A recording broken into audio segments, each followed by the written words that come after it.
所以我们要说回来了，以色列人要证明自从有日子以来，耶和华就是神。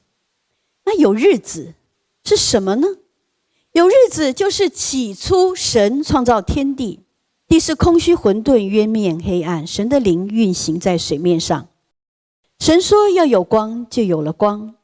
神看光是好的，就把光暗分开了。神称光为昼，称暗为夜，这是头一日。所以当圣经开始记录日子以后，不管这个日子，各个解经家都不同。有的说这个日是一个形容词，有说这个日就是24小时。我没有深入研究，但是它总是个日子，所以这叫做有日子。有日子是什么？就是在创世之前，以色列要证明在创世之前，耶和华就是神了。问题一，神跟以色列立约，这个约是什么时候立的？要在创世之前，以色列又不存在，这个约要怎么立呀？如果以色列要证明自从有日子以来耶和华就是神，那就是代表以色列他必须是在有日子之前就已经接受了神的委托，已经跟神签约了。签好约了以后，你才能够站到观赏席去看上帝的创造。你如果没有先签约，那他就不是见证人的身份，他就不会去看上帝的创造了。所以以色列是神的目击证人，既然是目击证人，他就一定是在事情发生之前，他就已经在场了，他才能够证实所发生的事情正如当事人所陈述的。这就是见证人的功能嘛。我一定是在场的，我是看到的，以后有人问我，我就会说是的，我看到了。所以如果以色列他想要作为神的见证人，神就必须是在他造天地之前，因为要证明他是有日子以来嘛，那所以在有日子之前，他就必须跟神签约，他就必须已经在签约人这个见证人的席次上面 stand by 了。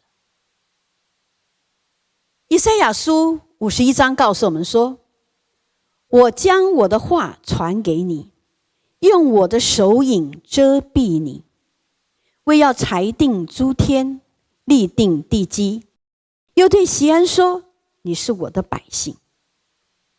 这节经文告诉我们说，我用我的手影遮蔽你，这个遮蔽是遮盖隐藏的意思。神用他手的影子把以色列遮盖隐藏。那这个动作神对谁做过？神也对摩西做过。当摩西跟神说，主啊，求你将你的荣耀显给我看，神就说，你是有肉体的人，有肉体的人见到神那是会死掉的。好吧，我想个办法。所以他就说啦，看哪，在我这里有一个地方，你站在磐石上，我荣耀经过的时候，我必将你放在磐石穴中，用我的手遮掩你，等我过去，然后我要将我的手收回，你就得见我的背，却不得见我的面。所以这是神做了同样的动作，但是一个只是用的手影把你给蒙起来，另外一个是用我的手把你怎么样？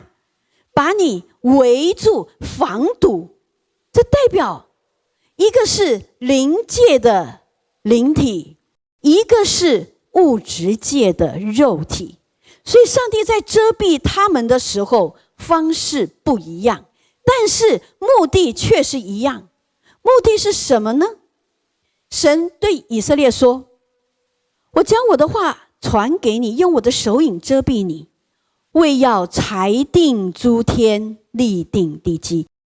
也就是我把你眼睛遮起来，是我要来创造天地，裁定诸天，就是我这里要做一片天，我那里要创造一个星球，我那里要创造一个星系，这叫做裁定诸天，立定地基，就是神使这个地稳固的创造。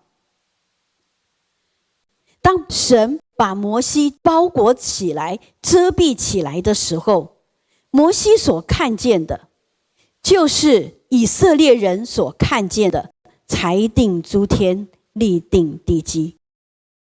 这就是摩西他可以写创世纪的原因，要不然摩西他怎么会知道神是怎么创造世界的？是因为摩西他看见了创造，而摩西所看见的这个裁定诸天，立定地基，谁可以证明摩西所看的是真的？谁可以证明神现在所显示给他的是真的？就是以色列人。以色列人他可以证明，现在摩西你所看见的就是我当初所看见的。那我们再来看，神说他用手影遮蔽你，是为要裁定诸天。那为要这个词，它是在显示你想要达到的手段，你想要达到目的的手段，这个叫做为要。我做这件事情是为要得到那个结果，所以这个是一个逻辑的次序。我做这件事情是目的是要得到那一个结果，这叫做为要。所以神说了，我将我的话传给你，目的是要裁定诸天，立定地基。也就是在与以色列签约以后，神才要进入创造的工程，因为见证人需要在场。这个经文就是告诉我们说，上帝把他的话放在以色列的这一个群体里面。创造跟以色列有什么关系？为什么上帝创造，然后要把以色列的灵体，然后把它给遮盖起来？上帝你要创造你就创造嘛，你为什么还需要跟以色列来立约？然后跟以色列有什么关系？因为神知道，一旦神创造了世界，创造了人类，这个世界就会变得非常的败坏，人类也会堕落。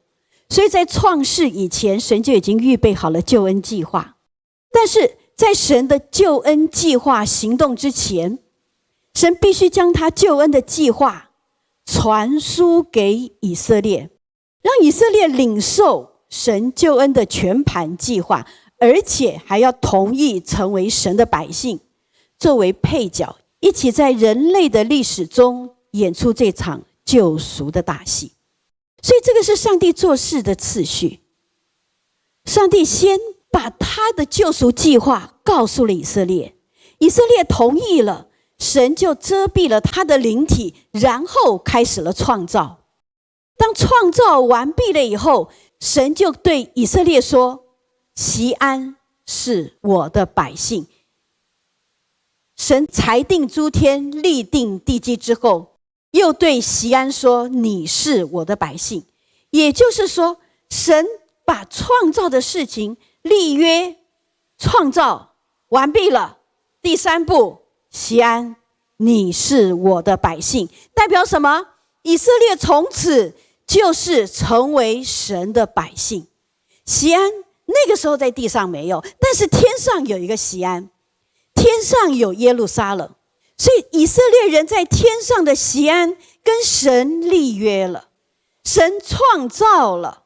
于是创造完毕以后，以色列这个族群就要开始承担与神在地上一起完成这个救恩大戏的一个身份，一个角色了。所以以色列在这个地上，他有一个独特的身份。什么身份呢？以赛亚书告诉我们说，训诲必出于锡安，耶和华的言语必出于耶路撒冷。这个锡安，这个耶路撒冷可能是地上的，但是地上的锡安，地上的耶路撒冷，它是天上的锡安，天上的耶路撒冷的影儿。